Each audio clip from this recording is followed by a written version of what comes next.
Today, I'm going to show you how to translate text from an image using the Gemini app.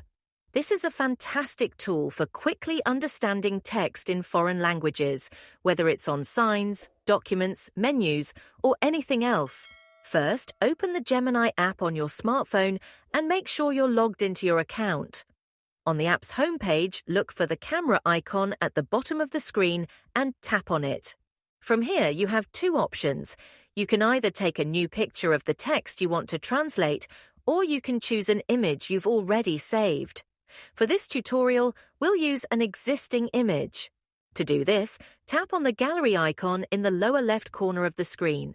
Select the image you want to translate and then tap Attach to confirm your choice. Once the image appears in the text box, you're ready to translate. Simply type in your request, such as translate the text in this image to German, and tap the arrow icon on the right side of the screen to process the request. A quick note, the Gemini app won't alter the image itself, but will extract and translate the text found in it. You've just learned how to translate text from an image using the Gemini app. If you found this guide helpful, give it a thumbs up and consider subscribing to the channel for more tech tips and tricks.